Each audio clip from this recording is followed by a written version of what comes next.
Žemė. Žydroji mūsų planeta. Tokią spalvą jai suteikė vanduo. Tokia jis susiformavo per ilgą 4560 milijonų metų istoriją. Vanduo ateičiai.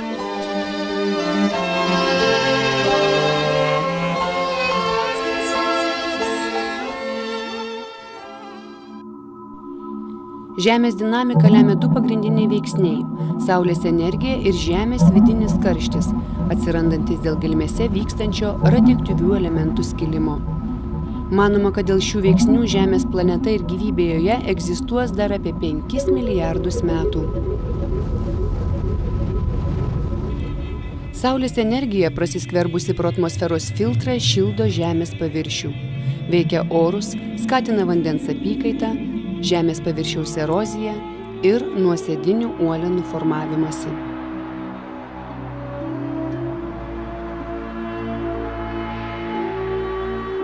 Žemės branduolyje vykstančių reakcijų ir traukos jėgos dėka uolienos slenka, maišosi, susidaro konvekciniai srautai, todėl juda ir Žemės paviršius.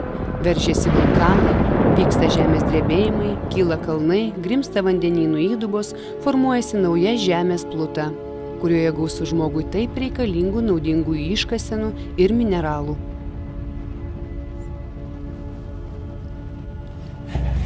Žemės planeta gimė prieš 4,5 milijardų metų. Nuolat kintantis ugnies kamuolys pamažu vėso. Tuomet Žemė dar neturėjo atmosferos. Į ją krentantis asteroidai bei gausūs vulkanų išsiveržimai sudarė sąlygas atsirasti vandens garams, amoniui ir metanui.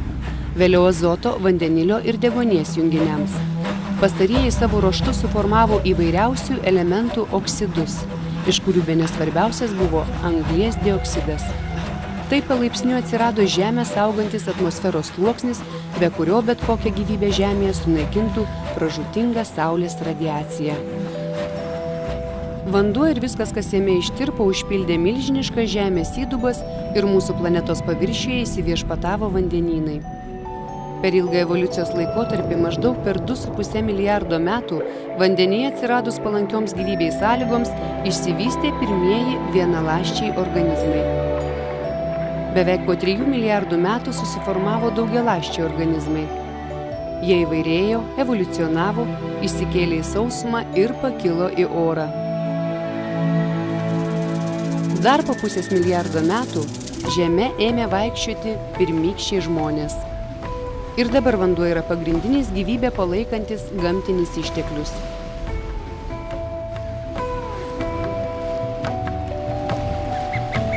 Be vandens negali gyventi nė viena gyvybės forma.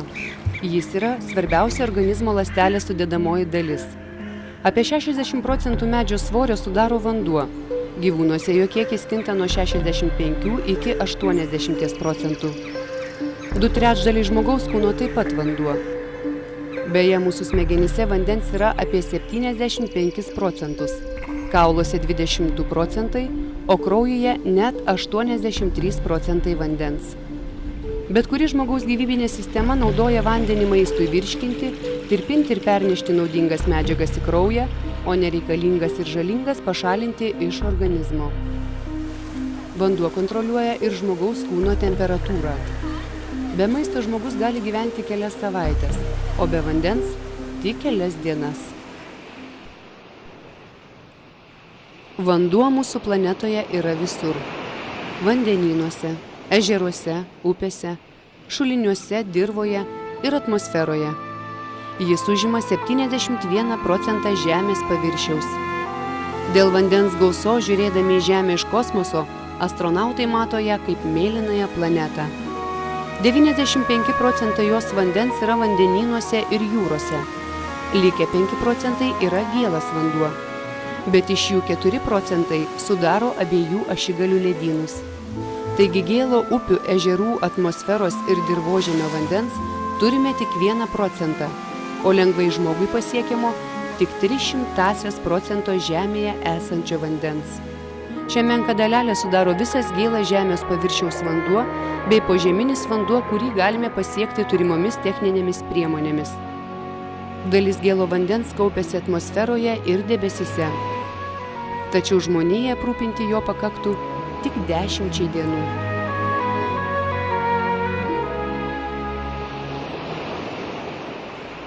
Vanduo nuolat juda. Iškritęs sniegas bei lietaus perteklius sukuria mažus ir didelius ežerus, jūras ir vandenynus. Didžioji dalis vandens nuteka upeliais ir upėmis. Lietaus lašeliai skverbiasi per smėlio ir molio sluoksnius, kaupiasi po žeme klinties plyšiuose ir porose, sukurdami požeminio vandens saugyklą. Požeminio vandens sluoksnį. Kaitinant saulei, pučiant vėjui ir veikiant oro srovėms, garai kyla nuo žemės paviršiaus, pievų, medžių ir vandens telkinių. Kasdien visoje žemėje nuo sausumos, upių, ežerų, jūrų ir vandenynų išgaruoja per 350 kubinių kilometrų vandens. Formuojasi debesis. Laikinos vandens saugyklos. Vanduo debesyse nuolat ieško dalelių, su kuriomis susijungęs iškrenta lietaus ar sniego pavidalu ir pradeda naują vandens ratą. Šis uždaras ciklas vadinamas gamtiniu vandens apykaitos ratu. Nors metinis kritulių kiekis žemėje yra pakankamas, ne visas lietus ar sniegas tolygiai iškrenta visame jos paviršiuje. Kai kuriuose žemės dalyse kritulių iškrenta labai daug. Vis dažniau katastrofiškų padarinių atneša liūtys ir uraganai. Kyla neregėto masto potviniai, griaunantis namus, tiltus, ardantis kelius, užliejantis dirbamus laukus, naikinantis pasėlius ir nusinešantis tūkstančių žmonių gyvybių. Pastaruoju metu gamtos siautėjimai neaplenkia ir Lietuvos. Užsemta šimtai namų, ūkinių pastatų, didžiuliai plotai pasėlių. Nelaimė išgyvenę žmonės skaičiuoja milijoninius nuostolius.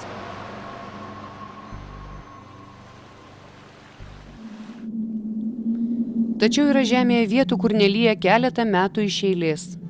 Vienoje atšiauriausių dykynių pasaulyje, Čilėje Atakamos dykumoje, per kelerius metus neiškrinta nė lašelis lietaus. Čia vyrauja druskynai. Vėjas tarsi smėlį nešioja išdžiūvusią druską. Tokiose dykumose vandens trūksta ne tik augalams ar gyvūnams, bet ir žmonėms. Sausose kraštuose labai daug vandens reikia žemės ūkio kultūrų laistymui. Jeigu aukštupių gyventojai intensyviai žemdirbystėje, augalininkystėje vystyti sunaudoja daug vandens, žemupio gyventojams jo ima trūkti. Tokiu būdu susidaro vandens krizė. Kyla konfliktai ne tik tarp aukštupio žemupio gyventojų, bet ir tarp valstybių. Daugiau kaip milijardas mūsų planetos gyventojų neturi tinkamo geriamo vandens. Afrikoje daugeliu gyventojų neužtenka švaraus vandens net valgiui pagaminti. Todėl be vandens negali būti net kalbos apie tinkamas sanitarinės sąlygas ar skurdo mažinimą. Lietuvoje buitiniams poreikiams naudojamas gėlas požeminis vanduo. Jis yra vartojamas buityje, gamybiniuose pramonės įmonių procesuose, žemės ūkio produkcijai gaminti, skiriamas gerti, gaminti maistui, praustis ir skalbti. Lietuvoje buities poreikiams vienas žmogus suvartoja apie 50-70 litrų vandens per parą. Skalbėmės, maudomės, laukiame baseinuose pilnuose švaraus skaidraus vandens ir net nesusimąstome, kaip ir iš kur vanduo mus pasiekia. Giliems arteziniams sluoksniams pasiekti naudojami specialūs gręžimo įrenginiai. Tokie gėlo vandens arteziniai gręžiniai gali siekti iki 300 metrų, o mineralinio vandens net daugiau kaip kilometrą.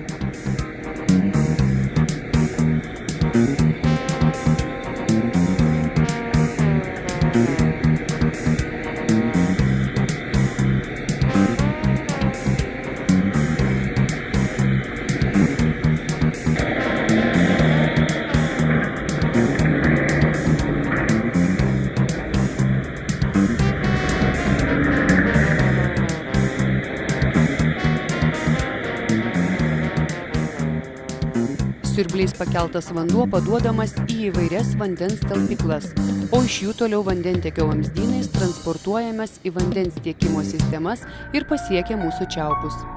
Daugumai mūsų miestų ir didesnių gyvenviečių geriamasis vanduo tiekiamas iš grupės artezinių gręžinių, kurie vadinami vandenvietėmis. Didžiuosiuose miestuose kuriamos centralizuotos vandens sistemos tiekiančios gyventojams geriamą vandenį. Senesnių namų savininkai dar iki šiol dažnai naudojasi gatvėje kelioms namų valdoms įrengtais slėgio čiaupais. Cheminiu požiūriu vanduo paprastas deguonies ir vandenilio junginys, bet kartu tai universalus tirpiklis. Šią savybę žmonės išmoko panaudoti tūkstančiais būdų. Todėl ir vandens poreikiai tiek buityje, tiek pramonėje milžiniški.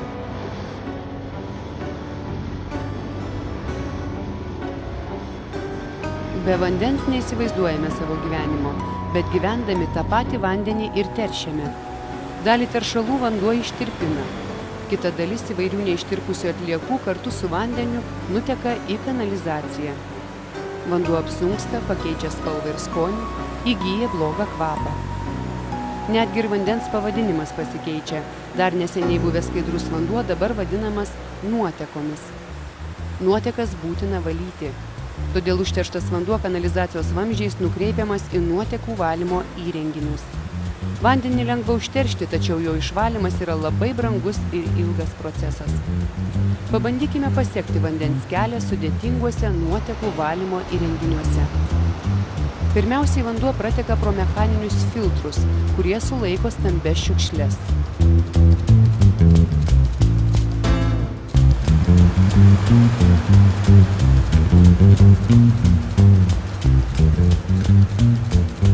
Po to jis keliauja į didelius baseinus, kur nusėda smėlis ir smulkūs nešvarumai.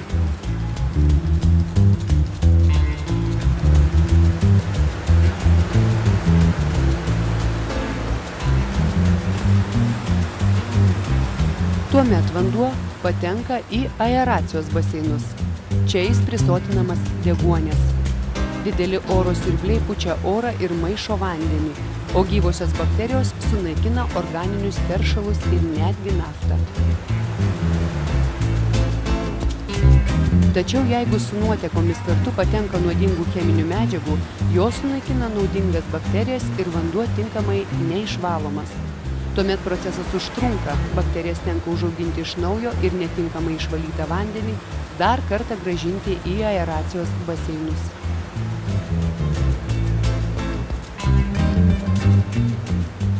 Iš aeracijos baseinų vanduo nukreipiamas į galutinio nusodinimo baseinus. Šiuose baseinuose vanduo nusistovi, o nuosėdomis iškritęs dumblas pašalinamas. Taip išvalytą vandenį jau galima grąžinti atgal į upes. Dabar vanduo ir vėl yra švarus. Lietuva jūrinė valstybė. Jos mylėtus krantus skalauja Baltijos jūra. Dėl savo uždarumo ir lėtos vandens apykaitos, pagal dydį ir vandens kiekį, Baltijos jūra priklauso mažoms jūroms. Todėl ji labai jautriai reaguoja į bet kokį žmogaus įsikišimą. Aplink Baltiją įsikūrusios 9 pramoninės valstybės. Į jūrą įteka 200 upių. Tarpe jų per Kuršių marias jūrą pasiekia ir didžiausia Lietuvos upė Nemunas.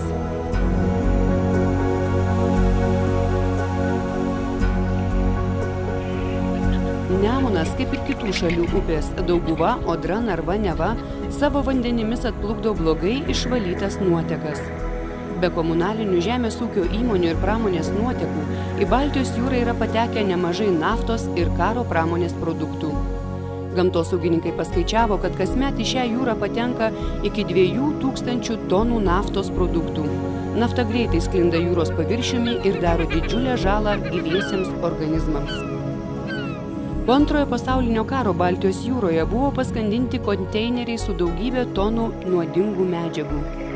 Dėl konteinerių korozijos visos šios toksiškos pavojingos žmogaus sveikatai medžiagos gali patekti į vandenį. Tuomet tai būtų didžiulė ekologinė katastrofa. Šiandien Baltijos jūros tarša tapo globalinė problema. Ji yra viena nešvariausių jūrų pasaulyje.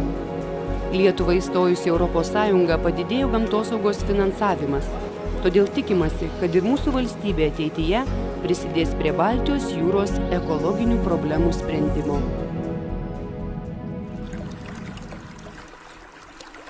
Lietuviai nuo seno gerbė ir garbino vandenį.